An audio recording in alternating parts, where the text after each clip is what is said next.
here we are. It's 2024. 2024. Welcome to a new year. This year's going to be great, you guys. I can just tell already. I'm getting the feels, the portals opening, good things are coming. Bring in the energy. What are you thinking? What are your goals for this year? Broad strokes. Well, my husband told me that I should probably get out my notebook and start planning. But here's my goal. I'm just going to invest in me. Like focus inwardly on what creates joy and then wait and watch for everything to come alive. And okay, I did decide I'm going to sell twice as many as I did last year. And there's that monetary piece, that little, but then me. How about you? My goals, oh gosh, well, there's a lot, but I think kind of similar to you actually.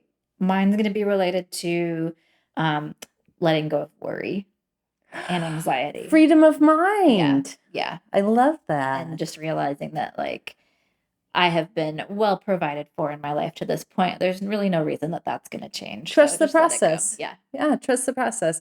I think though that there's probably going to be a spreadsheet. Well, that comes along with it. There's always spreadsheets. Trust the process. We can work on it together. Kendall really likes to have her numbers and ducks in a row. That's part of what relieves the anxiety. Yeah. Okay? And I don't do that for her. But today's show's going to be really fun. We're talking about new projects, new opportunities. And I really enjoyed talking to this guest. He's a builder, custom builder, home remodeling. But he was so sweet and really struck me because he talked a lot about the human element in these projects. Which is what we try to focus on too. I think that in every project that you're approaching, you have an opportunity to choose your team. Mm-hmm. And those people are going to be the people that either elevate your lifestyle or bring in stress and worry. Mm-hmm. I think that this company is really going to elevate quite a few people's lifestyles. Yeah, and it was really helpful for me as someone who has a few like remodeling projects on my mind for my own house, but I'm not quite sure what the process would look like if I hired out like a design build specialist. He kind of walks through the process of what that would look like, so it was really helpful. Well, and you and I have never done a project where we've had somebody hold our hand through the entire process.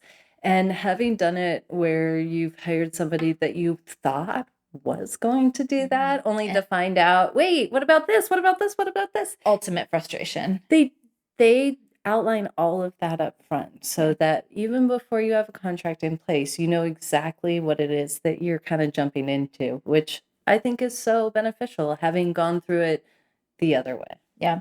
Shall we bring in Tony? Yes. Come on, Tony. All right. Welcome, everybody. We're super excited. We have Tony here with us today from NorthLight Builders. Congratulations and welcome to the show. Thank you for having me. Yeah, we're super thrilled. We met Tony actually through the Edmonds Chamber of Commerce, and he is a builder here in the Edmonds, Mukilteo, North Seattle area, right? Correct. Yep. Yeah. And how long have you been doing that for? A total of about 26 years. Holy smokes. Yeah. Under this same company name? No, the company started in 2014. Okay. Just after, the recession, I guess, or the mini recession we had in the real estate market. Right. Yeah. The crash. Yeah, if you want to call it that. Can I ask maybe an elementary question? No elementary questions here. That's one of our missions. Yeah, stupid questions are not. I'm just thinking about our clients too. But what NorthLight Custom Builders? What's the difference between like a builder and a contractor? Is that just your company and you have contractors in your business?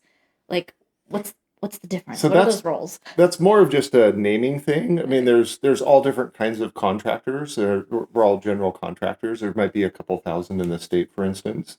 And they range from, what we call truck with a truck, which is just a guy or a gal that has a truck and they go around and they do remodels. And some of them do fantastic work. Yeah. And they have limited resources, but there's different levels of builders, all the way up through, a company that maybe has 3 or 4 employees and they do a lot of subcontracting or and they just manage the projects. So, Tony, we know that you have quite a few accolades and special certifications. Can Mhm. you tell us a little bit about that and how that kind of differentiates you amongst your peers? Sure. We are members of multiple associations, so National Association of Remodelers, the Building Industry Association of Washington, Master Builders Association, and so forth. And all of those organizations offer training and certifications. And I'm a firm believer in people growing in their positions. Me too. Yeah. That's why And I love this podcast because it offers the opportunity to educate and yeah. learn. And Yes. so, first of all, we're a 14-person company, and over half of us, so 8 of us, have been doing the jobs that we're in for more than 20 years. Wow. So that says a lot right there. Absolutely. And then on top of that, we have our lead estimator is also a certified aging in place specialist. I'm a certified universal design What's a specialist. certified Yeah, stop aging and- there. aging Stop and there. place specialist? Let's learn about that. So it's similar to what I have, which is universal design. Aging in place is all about being able to use your house as you age. I mean, it's just kind of the theory is in the name, right? Mhm. But it includes a lot of disciplines as far as things that people may not think of. Like even if you don't need it right now, if you somehow someday need a walker or a wheelchair, having enough room around your toilet, having the ability to get up to your sinks to wash your hands, having different varying height countertops so that you can prepare food, maybe elevating the dishwasher off the floor so that it's accessible if you're in a sitting position, things like that. And how is that different from universal design? So universal design it takes some of that into account also, but universal design is more about if you have a home that you have a 6'6" person, a 5 foot person, kids, elderly people, and somebody who's short of sight, all living in the same house, Right. that you can still have your friends over that are in wheelchairs and you can still, entertain, and everybody feels comfortable. Everybody can use the spaces equally and everybody can enjoy a time together. So, yeah. And how many folks in the state of Washington have these type of designations like you guys? That I don't know, but I Okay. can speak to our certification from the Building Industry Association of Washington. Okay. And so we are a certified builder, and out of the 1 to 2,000 contractors in the state, there's only 55 on last count that are certified. And so Yeah, it's a little scary. in order to become certified, we went through a process. The association checks our financials, make sure that we're financially sound, that we're not going to take your money and run, that we have No Ponzi schemes. yeah. That's nice.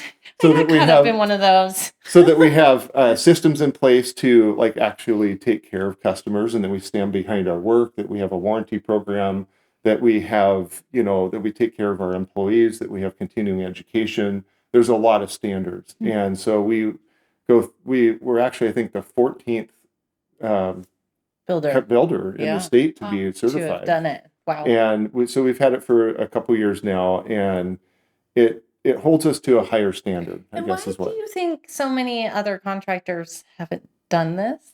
It's a process, and not all. So, like I mentioned before, there's different levels of contractors. So you have the truck with a truck, or maybe 2 or 3 guys that work or girls work together. Right. They don't necessarily have the resources, and they don't have all the systems in place. Uh-huh. They may not have a way. They may not get permits. They might just be strictly builders, right? They might say, "Give us a permit, give us plans, and we'll build it." Right. As opposed to, we'll help you design, we'll get the permits for you, we'll do this. Or maybe they're just Remodeling without permits, they could be doing that. which we know happens. Yes. They could be doing that. Yes. Absolutely. So anyway, so it holds us to a different standard. Okay. It's helpful to understand a little bit about those certifications, because I think that's another thing that stops people from getting started. It's just a little bit of fear. Mhm. Like, What if they mess this? who can I trust? Yes. Yeah. What Yeah. if it's messed up? What if I take my Have money? to rip this all out again. Yep. So I'll just speak really quickly about something too. We spend a lot of time up front with that design, with digging into all the materials and specifying everything. So when construction starts with that fixed price agreement, there's a high likelihood we're going to stay at that price. There is a potential for change orders, but that's usually derived by, hey, since you're here, Yeah. why don't you fix this other thing, right? Or let's get the electrician to do whatever. So that would be a customer add-on. Another thing would be a customer has changed their mind. Well, I decided to upgrade my flooring. So now there's a need for a change order. Or we dig into the wall and find a rat's nest of wires, or literally a rat's nest. Or bees. Or bees. Bees. And so, barring those circumstances, we as a certified builder are trying to, really give you the best experience. Yeah. Mhm. And you've gone through all of those steps to ensure that your clients have that. And I love Absolutely. it. I love Absolutely. And you that. have great reviews on, I was just looking at like house, whatever. Yeah.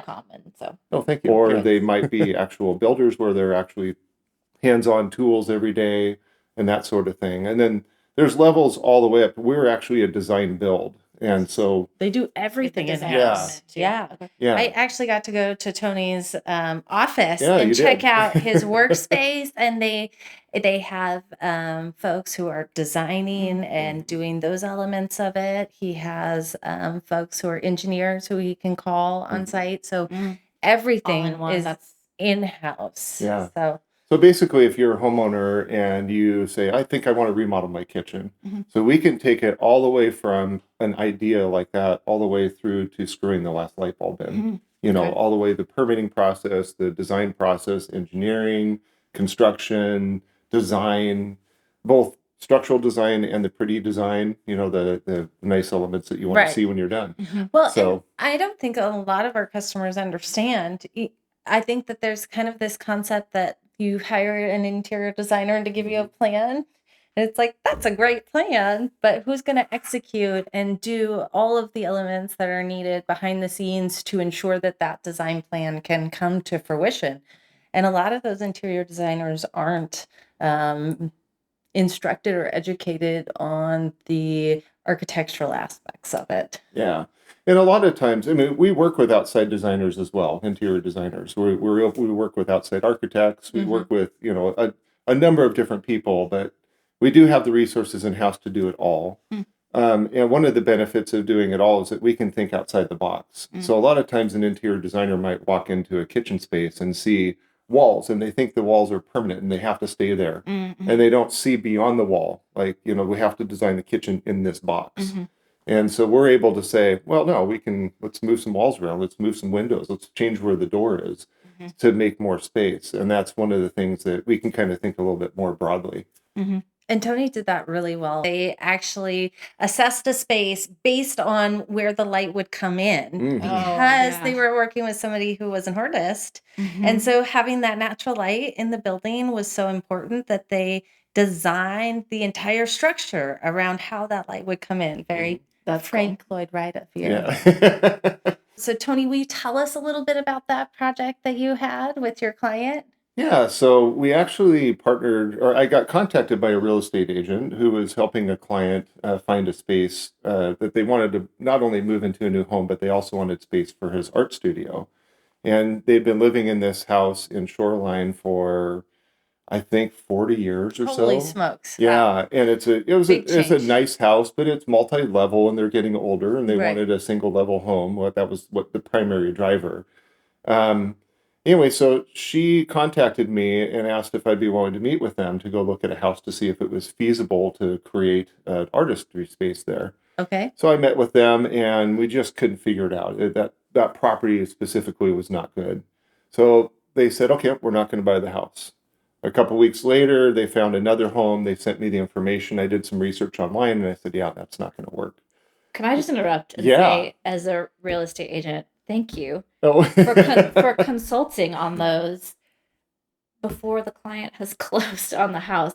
I know you can't just do that all day long. It takes your time, but it's like, oh man, we need our clients to be totally informed with what they can do with a property before they purchase it. And sometimes it's hard to find professionals and experts who can Who are willing who are to willing to actually advise. exactly, yes, and when I heard this story too, I was like, "Good for you, Tony," because it also offers you the opportunity to ensure that whatever property they purchase, you can create this design that will work, right? As opposed to walking into a house and being confronted with all of these kind of barriers to entry. Mhm. And I know it takes your time and resources. I get that. But anyways, continue. So But- you're looking at homes for them. But that's also a reciprocal relationship, because I also then turn to those real estate agents that I do that for and say, hey, my client is looking to remodel their kitchen. Uh-huh. They're concerned about home value, future home value, or they're considering an addition. Does that make sense for the neighborhood? Yeah. That's when I have the real estate agent come in and do the opposite, where they give them a kind of a free evaluation of what they think,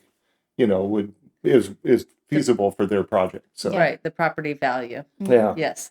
So anyway, so about this project. So the third house we went to look at was in Briar, and it had some challenges. Beautiful home. It's a nice one-level home, which is perfect for them. She loves the house. He's the That artist. helps. Yes. That helps a lot. She has to love the house. With minor upgrades, she was very happy with the home, but he wanted the artistry space. So in the backyard, there's a hill that went up, not significant, but I'm 6'6". Then I'm standing on the patio and I'm looking at the top of the hill. So I know there's at least 6.5 feet of dirt we're going to have to dig out to build this thing. And so we looked at it. There were some other challenges. There's a lot of trees. I think there's 18 trees in the backyard. So can I pause you for a second? Sure. When Tony and I were walking through kind of the process that he goes through, there's a number of different steps that you guys do when you assess a property. Right. So you're looking at, can you kind of just Oh, give sure. our listeners an idea of what the feasibility is like? Right. Well, I started mentioning trees. That's one thing. Yep. Yeah. Space, obviously, there's several things that, depending upon the zone that the home is in, will determine. Like we have setbacks to the property lines and to the rear, the side, and the front. We may have utility easements or some sort of ingress or egress requirement for the property. We also look at physically being able to get around the back of the house, for instance, if the project is in the rear, Right. and how we're going to physically accomplish the goal. Was there an alleyway in this one or just enough? Kind of. I think the previous owners had a motorhome, so they had Okay. a double gate on one side, Got which it. was handy, Yeah. so we could drive our tractor in there. Nice. But yeah, and then we look at, topography, which Uh-huh. is the elevation of the ground, the contour. We look at the number of trees and other obstacles, landscaping that might be in our way. Drainage. Drainage is a big thing. Utilities are a big thing. Where the sewer line comes out, the water, Right. the overhead and underground power lines, all those things we look at. And then also what's allowable but for that zone as far as structural lot coverage and impervious surface. So Which there's a might lot to look at. change in the next year. Oh, but yeah. currently what is put in place is, and I didn't understand this is it Mount Lake Terrace that Briar resides in? The tree laws are different than Yeah, some so of the Mount Lake other- Terrace and Briar are two different government entities. so in Briar Yeah. it was where you could take down 6 trees. 5 trees per 5 year. trees Yep. per year. Yep. Which is so much more than out on Mercer Island. Oh yeah. Emily, or Edmonds or Bellevue or Kirkland. Yes, or... yeah. Emily just had a tree experience. A tree needed Right to through the house.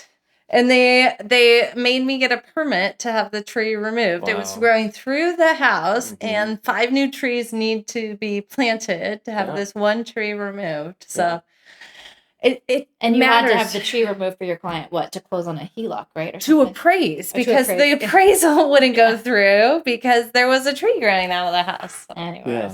Well, so a lot of this is kind of a Ugh. sideline maybe, but a lot of the jurisdictions aren't just saying, "Oh, we like trees and we don't want you to take them down." There's No, actually right. federal, funding and federal rules that specify how much canopy a city is supposed to have. Okay. And cities like Kirkland have just the right amount. And so if you take trees down, they need you to replace it. And same thing with, other cities like Right. Edmonds. As these bigger lots get developed and the trees come down, their canopy is decreasing and they need to maintain that. So Yeah. so Okay. that's a lot of the good reason. knowledge. Yeah. Yeah. And so that We don't have erosion and slipping. There's ecological 100%. reasons. Yeah. But there's also like human happiness. There's like a lot of research about cities that have more trees and the health and wellness of their people. And the shade. Yeah, So, 100%. yeah. Side note. I mean, Yeah. it is a good thing, but anyhow. But your So- house needed to appraise. So back to this project. So there were trees in the way. There's 18 trees in the backyard. We had 4 that we identified that if we took those 4 out, we would be able to build about an 850 square foot studio for this guy. Yeah. And still be out of the drip lines of the other trees that were in the backyard. And they love the trees. They didn't want to take any down, but to achieve the goal, we had to. Right. So we kind of scratched our heads. We stood there and I said, I think we can make it about this big. And he says, okay, that's great. We're going to buy the house. So they told the realtor right there, let's write up an offer. And Yeah. let's point out, when was it that they wrote the offer and it got accepted? month-wise, it was earlier this year. I mean, it wasn't In that long ago. 2023. Oh, Yes. yeah, Yeah. absolutely. Okay. Yeah. I think that's important because the project's done. Whoa, fast. Yeah. So keep going. So we got lucky on this one. So before the house closed, so they wrote the offer, it was accepted, and there was I think a 30-day close. We actually got permission from from the seller to be able to get in there and start taking measurements. So I went in there with the realtor and the homeowner, and we actually put stakes in the ground and figured out where this is going to go. We contacted the city of Briar, talked to them about the trees, talked to them about permitting, and the city of Briar it's actually a town, I believe. I don't think it's actually a city. Regardless, they do have a government structure and a building department, but there's not a ton of applications there. Mm-hmm. So we were able to apply the day it closed, or within a couple days. I think we applied for the building permit and got it in a couple days. So there's one benefit. There's if you're one shopping benefit. for a home right now, you might want to look a little bit further out from Exactly. Seattle if We you want talk these things about to move along. neighborhoods and knowing some of the codes that are within each municipality. And it's so important because it opens opportunities. So that design process for that time, that month roughly, while they were waiting to close, the homeowner and I, being an artist, light is very important. We started talking about that earlier. And With all those trees, too, that Yeah. can make it a challenge. so we actually modeled in the computer a building that would fit that size. And it's kind of an odd shape building. It's not what you would normally build on flat ground. So, but we built this so that it would sink into the hill and it would look right. And we modeled the windows, and then in the computer program, we were able to move the sun around so that he could see at different times of the day. Custom. This is custom. This is what custom looks like. At different times of the day, how the light would come into the building. And he did not want the direct sunlight coming in because that would affect his painting, right? He's a painter. And so we spent quite a bit of time on that. We placed the windows and the doors appropriately. He was satisfied with that. And then we had a myriad of other things to go through because of the type of art he does. So, Interesting. He Yeah. uses wax to Oh. build in his paintings. It's painting with wax. Cool. And so it's layers and dyes. It's yeah. a very unique style of So artwork. it's called encaustic. I just learned about this from You know all from about him. it now. I Yeah. You're an do. expert in And it's actually beeswax. So he buys blocks of beeswax and then has a burner. And so now there's when you started talking about this burner, now there's a air quality issue, right? Mhm. Because he's mixing in these, I want to call them toners, but they're pigments, I guess is Yeah. what he calls them. And he's collected these for 50 years, and they're from all around the world, and they're super toxic. and some of them are. Some Yeah. of them are, potentially toxic or carcinogenic, potentially. So air quality was a big thing. So we had to come up with a way of evacuating that air over the burner. And so we used basically a range hood like you would with a stove, but a fairly powerful one.